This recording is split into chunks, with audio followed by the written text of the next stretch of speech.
আসসালামু আলাইকুম। আশা করি সবাই ভালো আছেন। আলহামদুলিল্লাহ, আল্লাহর অশেষ রহমতে আমরা আপনাদের দোয়া ভালো আছি। যে যেখান থেকে আমার ভিডিওটি দেখছেন, ছোট হলে আদর, স্নেহ, ভালোবাসা, বড় হলে আমার সালাম।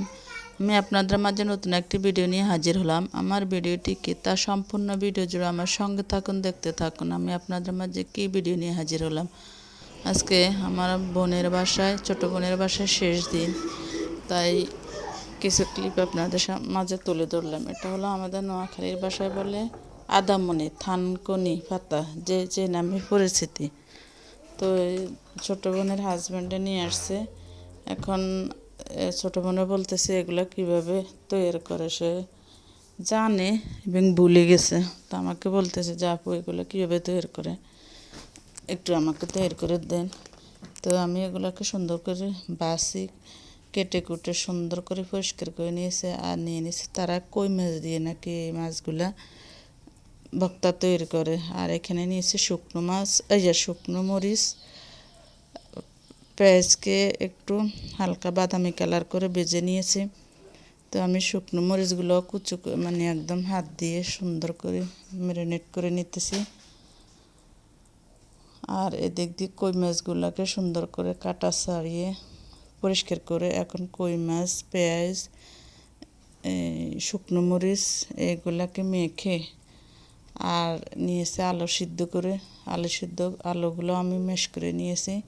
আর এখন এই আলুগুলা থানকুনি পাতার উপরে দিয়ে যেগুলো আমি ম্যাশ করে নিয়েছি, পেঁয়াজ, শুকনো মরিচ, কই মাছ, তো সবগুলো এখন দিয়ে আমি ভালোভাবে একটু হাত দিয়ে কষলিয়ে নিচ্ছি। এটা আমাদের নোয়াখালীর ভাষায় বলে আদামনি, এদিকে বলে থানকুনি, যে যে ভাষা যে যে নামে পরিচিত। তো দেখেন আমি সুন্দর করে আলস মালস করে মেখে নিয়েছি। এরপরে এর মধ্যে দিয়ে দিব সরিষার তেল। তো সরিষার তেল দিয়ে আমি আবার সুন্দর করে মেখে নিয়ে নিচ্ছি।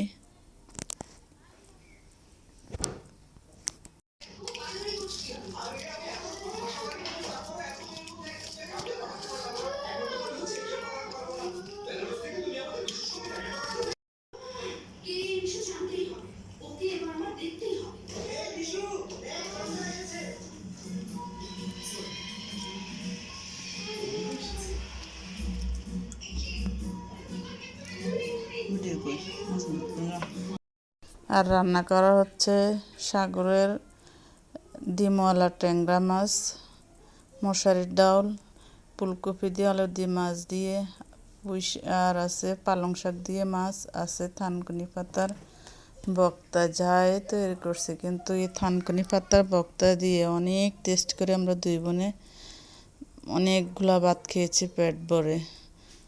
আসলে আমরা তো ঝাল কম খাই, বাচ্চারা একটু ঝাল কম খায় আমাদের, তাই ছোটো বোনেও ওরা ঝাল খায়। তো ছোটো বোনে বলতেছে তোমাদের জন্য ঝাল খাওয়া হয় না। তো থানকুনি পাতাতে অনেক ঝাল দিয়েছি। এই ঝাল দিয়ে আজকে দুই বোনে একদম পেট ভরে মন ভরে ভাত খেয়েছি। দেখেন এখানে আমি নিয়ে নিছি। এখন আমার ছোটো বোনে বলতেছে সেই স্বাদ হয়েছে থানকুনি পাতার ভর্তাটা। সে মানে বারবার নিতেছে, খাইতেছে, বলতেছে আমার থেকে এত টেস্ট, এত মজা লাগতেছে। ঝালও হয়েছে প্রচুর পরিমাণ।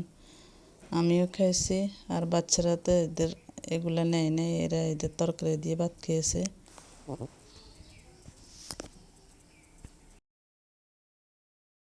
এদিকে খাওয়ার পরে আমরা আবার একটু বাইরে বের হলাম।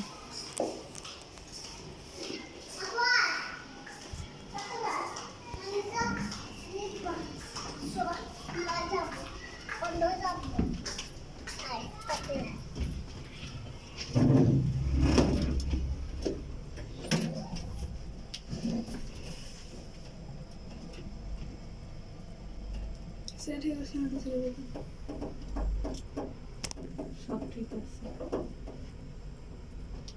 দেখাবেন।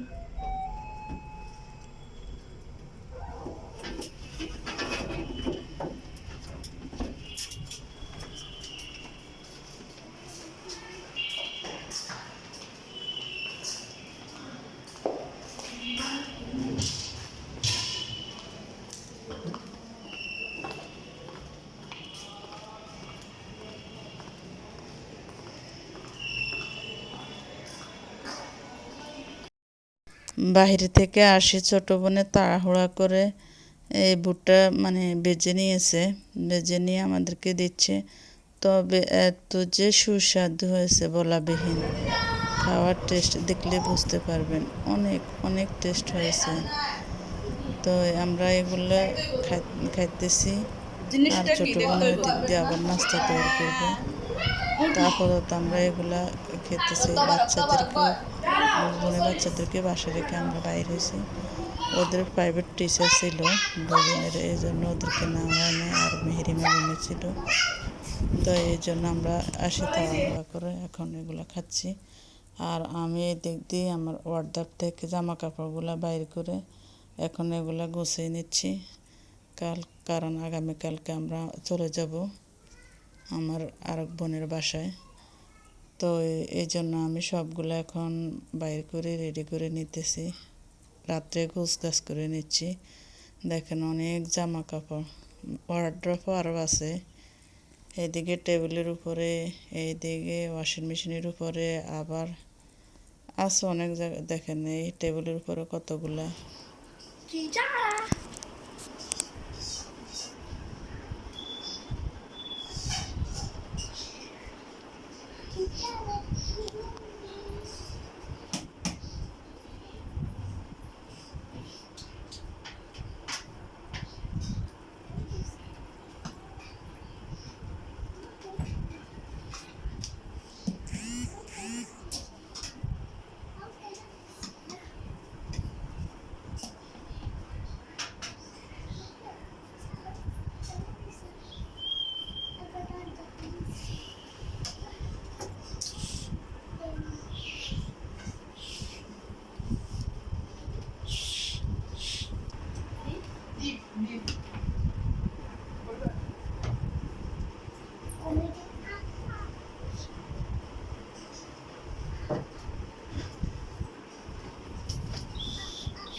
আমার সবগুলো গোছানো শেষ, ব্যাগের ভিতরে ঢুকে ফেললাম। আর ছোটো বোনে নিয়ে আসছে শ্যামার জর্দা, ও শ্যামার জর্দা করেছে, বলছে আর পিঠা বানানোর জন্য। আমি বলছি না, ভালো লাগে না পিঠে বানানো,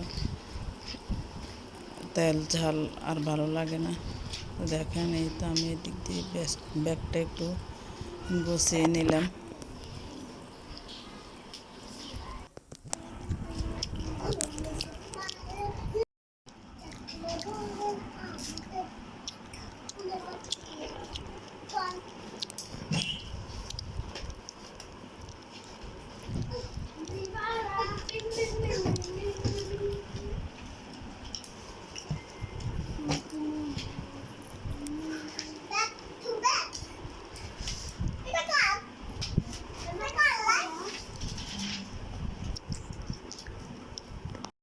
আমার ভিডিওটি কেমন হলো তা কমেন্টের মাধ্যমে জানাবেন।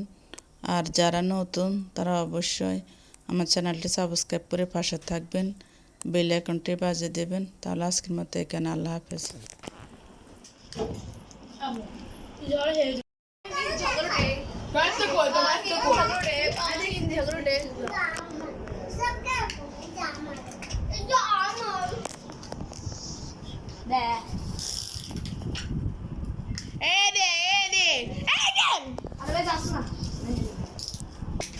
এই ডামাক দেখারি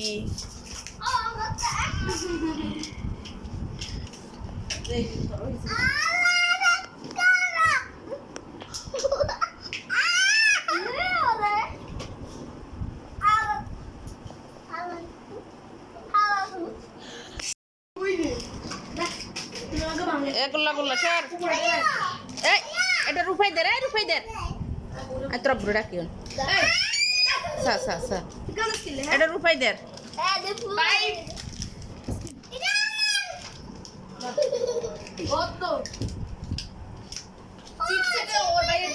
এই চিপসটা ওর এই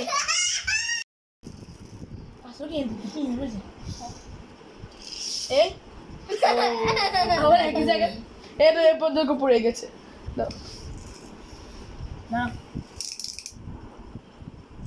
Bye. বন্ধু তুই